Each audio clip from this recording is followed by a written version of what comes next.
What's up, rock stars? It's Rox coming to you today with a review for Love and Hip Hop Miami Season 4, Episode 7. So you guys, you know what I finally realized about the show and why it's so different and we couldn't quite put our finger on it. We just knew that it wasn't good. It's because everybody has their own isolated stories. Nobody interacts with anybody else. So Suki has her story. Madala Negra has her story. Trina has her story. Like, nobody is really interacting. So it doesn't feel like, it just feels like 4 separate segments that they put together and make it be about the show. So, and that's not ever been what Love and Hip Hop is. You know, everybody kind of always co-mingle and, you know, so I think that's what's also making it seem strange, because it's like, do these other people even know each other? You know, remember before, like, okay. I mean, that's just what it feels like to me. On top of it just being the stories aren't anything Love and Hip Hop. I mean, I guess maybe Suki's story is the only one that's really Love and Hip Hop, and maybe Ace. But everybody else, I don't know. Anyway, you guys, let's talk about the 4 separate segments today. Let's get to it, shall we? All right, you guys, so Trina, here we go again. She's got an event, and she said that she's not going to worry about what's happened in the past, okay? They've had their little hiccups, their little mishaps or whatnots, but it's full steam ahead. So today, she's going to be at a video shoot for a rapper that she is like mentoring. Her name is Jayla. She says that she's dope. Trina says that she's a hard worker. She wants to see her win. So she is there to, you know, lend her talents as well. Anyways, while she's there, you know, and I guess they're getting prepared for the video or whatever, she's fussing at her boyfriend because she can't get in touch with Corey. And now, if you didn't remember, Corey is one of the managers. Corey is one of the ones that fuck up all the time, let Trina tell it. And when she finally does talk to Corey, guess what? He didn't give her the right info. I said, damn, I mean, what? Oh, I'm so tired of this. You know, they're trying to get ready for Trina Day. It's a special day that was dedicated to her and the community. So every year for Trina Day, she does something, giveaways, you know, everybody gets together, you know, it's like a big fair, like a block party. So she's trying to make sure that everything is done right. She's talking to Corey. Of course, Corey doesn't do anything right. So she's fussing at him about it, you know, because this is all about giving back to the community. And, you know, it's a week away and we still having problems. I said, I don't know how the managers is doing it. Like, if this is for real, like, ain't nobody trying to sit around and be abused every damn day. Next, we see Joy. And of course, when Joy shows up, you know, Trina's again, she's fussing because of, let her tell it, the managers is fucking everything up. Now she's on the phone with KD. Okay. And KD is one of the managers that assured her that even though she moved to Atlanta, that she would be able to remotely work for her. She would still be able to get everything done, even though Trina is, I don't know, however many miles away in Miami. But it ain't working out that way. Okay. Breakdown in communication. I guess they're just, you know, you needing to be in the place in person. KD can't do that. So KD done dropped the ball somewhere and she's upset with KD on the phone. And Trina tells her point blank period that if she don't get it together, then she gonna cut her out of her life. I was like, out your life, Trina? Okay. So Trina's just mad. You know, she said she got to take a drink. All right. But I think we about to do like a video shoot. Yeah, this is the video shoot for Jayla's new song, you know, and I guess they trying to show her the choreography and everything, you know, and I just tensed up and, you know, just irritated. So while she's still trying to be over there doing the choreography for the video, Joy is there and she's talking to, I think it's Corey.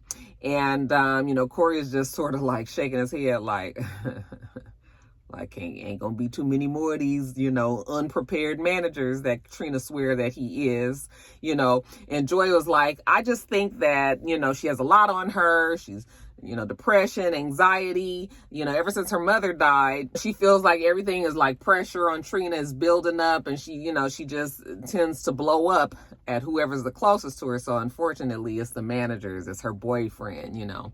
And he was just like, she's fucking driving me crazy. And really, I'm gonna just need people to go and get them some counseling, like Corey said, okay? It's not just, listen, we feel sorry for you. We understand that you're grieving, that your mother passed and all of that. It is not fair for you to take out your grieving process on people who are working for you, people who are trying to help you, okay? They ain't done nothing to you.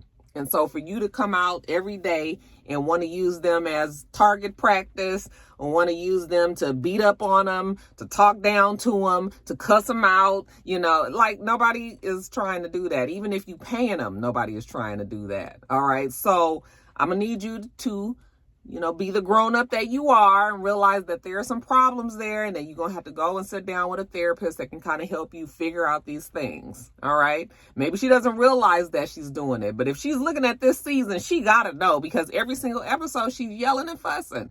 Every single episode. That shit is tiresome. So Joy can have all the excuses that she wants for Trina, but ain't nobody fooling with Trina with this. Okay. You're going to have to get yourself some help. Now, next, let's talk about Madala Negra. Have you guys noticed that she doesn't sound like she has her accent as heavy as she used to? As a matter of fact, it almost sounded like this. Hi, love. This is Madala Negra. I was just calling to find out if you have any word on the venue that we're going to be. I was just like, girl, you sound like me. Now, what happened to the hello? My name is Madala Negra. And what happened to that Madala Negra? She was talking so clearly that I was just like, has she been putting on this accent? I know that a lot of times when people get around their people, so like when they're around folks that speak Spanish or something, then their accent comes out a little bit more.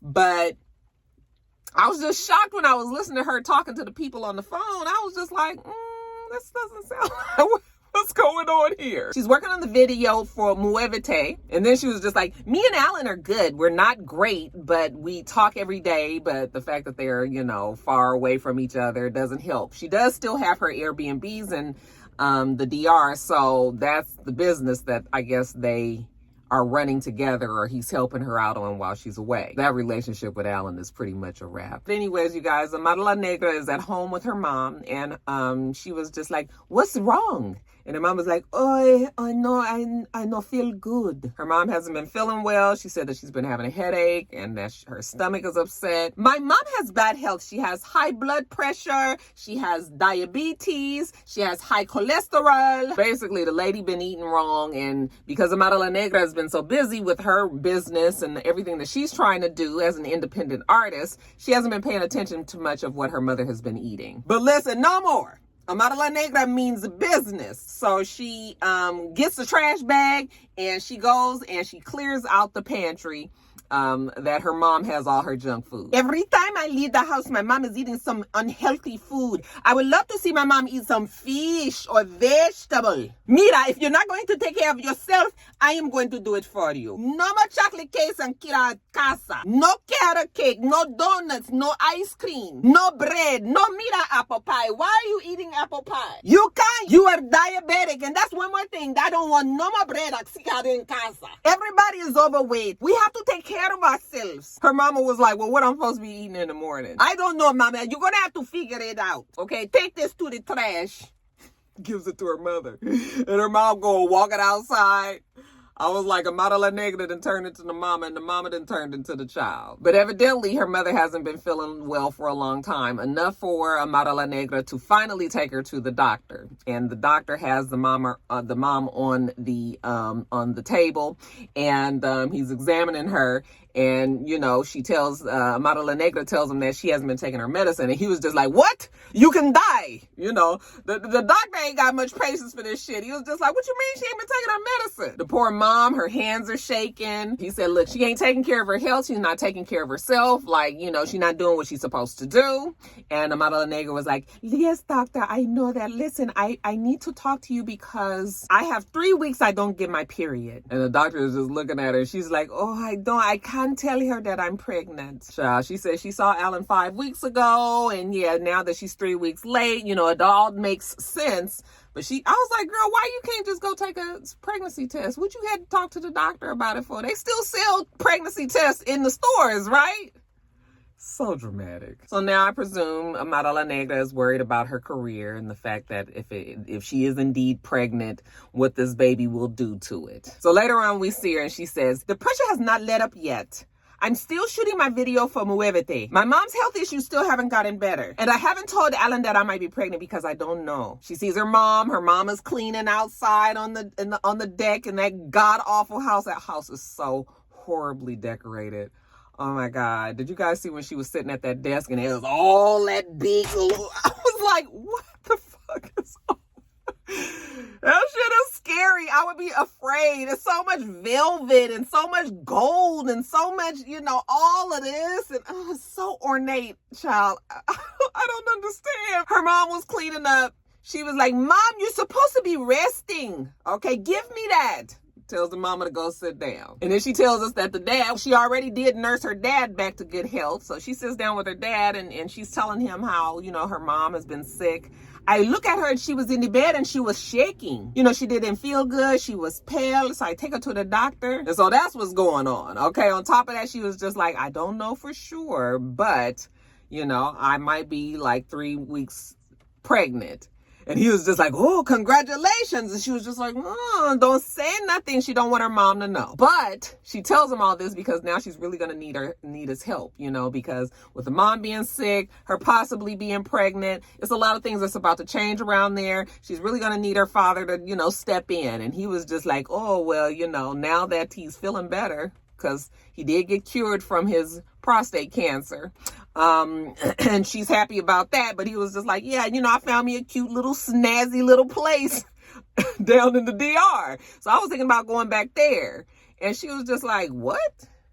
I said, girl, did you really think your dad was going to hang around, especially after the way him and your mama always argue? I don't want to say he was using you, but... these are the things that people that are using you do. Let's say that. She was just like, you know what, Daddy? I shouldn't expect anything from you. I said, no, girl, he healthy and now he's got to go. Now that he had this little camera time, he might have him a little sweet young thing waiting for him down there in the DR as well, girl. Just take care of your mama. Now, jumping over to Suki, we see her in a meeting with her road manager, you know, / babysitter and Kill Bill. And for some reason, Kill Bill has decided that he is the person that speaks for Suki. You know how it is, you know, he called himself taking care of things because the management team don't seem to be doing it. I was so distracted by whatever the fuck that was on the back of her road manager's head. What was that? Was that some sort of big tail or some sort of braid situation? That was just right here. I just kept seeing a little bit out the corner of my eye. I was like, what is that? So she has a road manager. She's also brought Tip back. You know, Tip says that she means business. So if she gonna be coming and she gonna be working for Suki, you know, everything gotta be organized. Now, Kill Bill is fussing at both the road manager and Tip because he feel like Suki is still doing everything that she has to do, you know, to get her brand forward. And she shouldn't be doing none of this. She's just the artist. That's all she should be doing is being the artist. Y'all should be picking up the pieces and doing everything else. Why the fuck isn't her IG page back up? Okay. Why is it that she's scheduling and doing all of these things? She shouldn't be doing none of that. And, you know, he called himself, you know, laying down the law to everybody. And Suki is looking like this nigga here. First of all, I can speak for myself. Ain't nobody invited you. I don't need you trying to tell my people what to do. When the road manager, I think his name is Kelly, when he tried to speak, you know, and Kill Bill was trying to interrupt her, she was like, can you let him speak? So you can already tell she ain't yelling and fussing or nothing, but she got that irritation for real written across her face. Like, this is my career. I know exactly how I want it to go. I know I want Kelly as my road manager, you know, and Tip was like, okay, well, you got him as your road manager. You got your mom as your manager. Like, what am I? And they said that she, you know, Kelly said that she actually is good for actually being in the studio and getting the actual sound out of Suki. Okay. What it sounds like really is none of Suki's team wants to work together. So this is like us meeting, trying to get, it sound like her mama don't want to work with none of them. And then Kelly don't necessarily want to work with Tip, you know, Tip just trying to figure out where she fits in all of this. And of course, while all this going on, you know, Kill Bill feeling some kind of way. So he got to step in again and say some shit. You know, Suki said that his ass is ignorant sometimes. And like I said, she was like, ain't nobody studying Kill Bill. He don't run shit here. He ain't paying no bills. He don't tell me what to do. He don't tell my team what to do. None of that. Kill Bill is running Nathan. So later on, we see them in the car. You know, and she driving a Bentley, and they driving down the street, and he was just like, ever since they had that meeting, you know, she been short with him. She been having like an attitude. And he said, you know, if you got a problem with him, then he would appreciate it if you would just talk to him in, you know, not in front of the team. Don't be downing him and making him seem like he ain't shit in front of her team. You know, do that shit in private. Because as far as Kill Bill is concerned, he the only one that really got her back. I said, look at you trying to be more important in somebody's career than they think you are. If they don't think you important in their career, then baby, maybe it's time to look for other work. So anyway, they in the car, and he fussing at her about, you know, how she been acting. And she was like, listen, I like my business run a certain kind of way. And if you have a problem with it, you know, you can go, because I'm that bitch. I'm always going to be that bitch. The way that I do my business is the way that I do my business. So she starts going off on him. You guys know how the Miami girl, I have finally learned that the Miami girl has an ability to speak very, very fastly when they're mad. Okay. When they are in the cuss out mode, them words come out like fucking rapid fire. You can't even understand. I mean, you can understand it well, but you can't repeat that shit. You have to be from Miami to be able to do this. Okay. We've seen Trina do it, and now we see Suki do it. Honey, she was going off on that damn Kill Bill, and he was just like trying to talk back to her. I was like, Kill Bill, just get out the car. She was like, just get out of my car. Get out of my car. That shit got heated so fast, and the producers was at the damn window, and the one, she was just standing there the whole time with her earpiece in, and she was just sort of like, okay, I'm gonna try to jump in here when I can, but I can't really jump in because Suki is going off. And I said, nigga, get out the car. Get out of the car. It seemed like this just happened because I feel like one of the rock stars actually asked me, did I see that Suki and Kill Bill got into a fight and broke up on camera? So I don't know if this was that time, but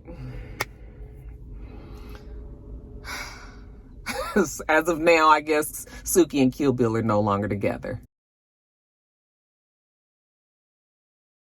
And then lastly, you guys, Ace Hood. So we see Ace Hood. He's with his dog Slim and his dog Lunch Money. And they a strange looking bunch. I was looking at him. I was like, oh, okay. We in the studio, and Ace Hood said he real excited about this new project that he got coming out. He going about this process totally different than he has with his past albums. It's a whole new sound. He real excited. He can't wait for everybody to hear it and enjoy it. You know, when they was playing the song, you know, Ace Hood, he was doing his head like, I guess. I mean, it don't sound like, what was his song? Was his song the Bugatti song? I was gonna sing I'm So Hood, but you guys keep telling me that ain't a song. But he was in that song, right? Anyway, while he's there in the studio, he gets a call, and he was just like, what? Oh, okay, yeah, what? Okay, what? All right. You know, and you can tell his face is like, I was like, what's going on? He was like, I gotta take a break for a second. You know, I need a minute. And I was like, what happened? Well, he comes back in the room finally, and he tells him how him and his wife is kind of going through it a little bit. He don't like it when he not seeing eye to eye with his person. He not really sure what happened, but they got to fighting. You know, when they was filming, you know, she finally was like, take these mics off and all of this. And he just couldn't understand exactly what was going on here. But him and Sheila, they definitely gonna have to have a conversation and try to get these things fixed, because he don't like this feeling. He don't like to have miscommunication between him and his person. They having a problem with the whole marriage equality thing, you know, and he wants her to feel equal in this. And he's explaining to his boys that he's used to being the center of attention. He used to being the one that's always, you know, everything kind of centers around Ace Hood and what he wants and what he gonna do, you know, especially as an artist that's been successful and all. So he's just now got to recalibrate. Okay, he's just got to figure out a way to make Sheila feel included, you know, so that not now he is the center, but they are the center as a unit. So I guess Ace Hood is going to have to share the spotlight with his wife. Now we see his wife. She said that she decided that she's just going to go to Orlando. Okay,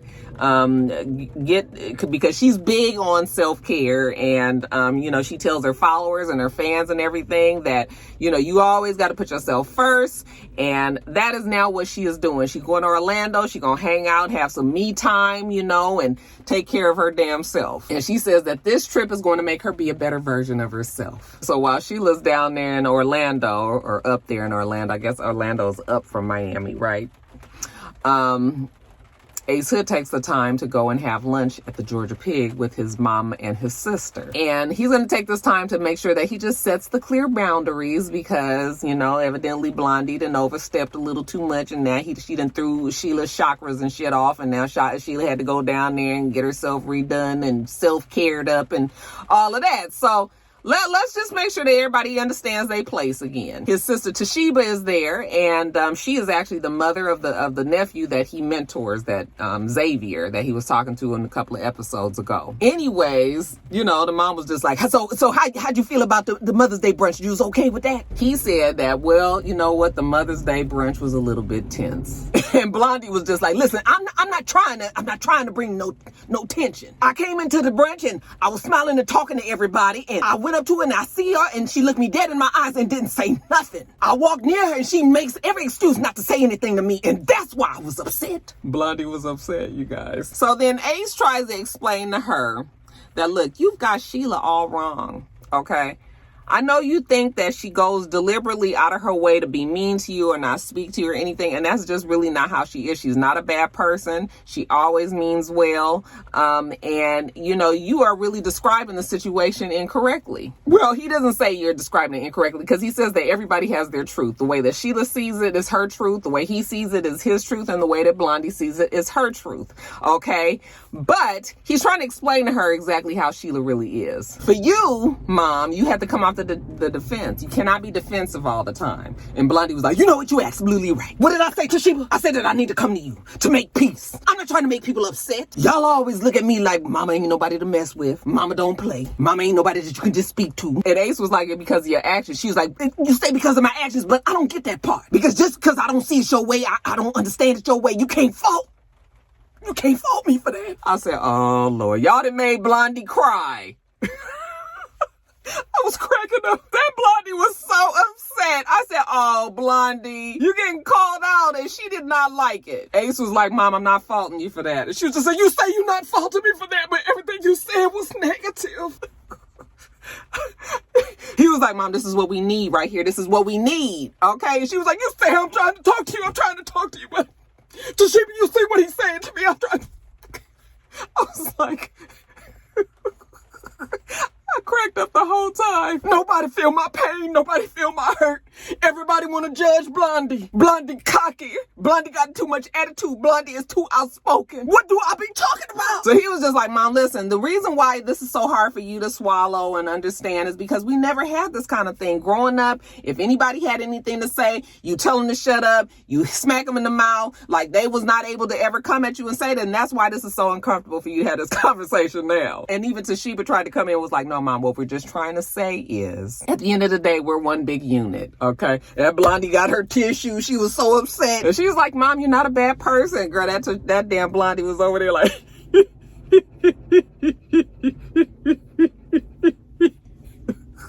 That Blondie could not stop crying, and finally Ace was like, I want to be done with this conversation. I love you, Mom, but I'm done with this conversation. That Blondie was still over there like, oh Lord, my kids is all going off on me now. What then went wrong with the world?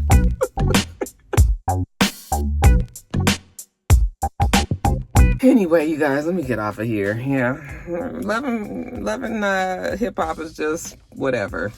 Is Hollywood even coming back? Do we know that? Anyway, you guys, let me go on back to work. Make sure that you rate, comment, and subscribe to the channel. I'm itsrox. The channel is itsrox. Everything else I do will be in the bottom bar. All right. So I hope that you have a wonderful, wonderful rest of your day, and I plan on doing the same. Till next time, rock stars. Bye.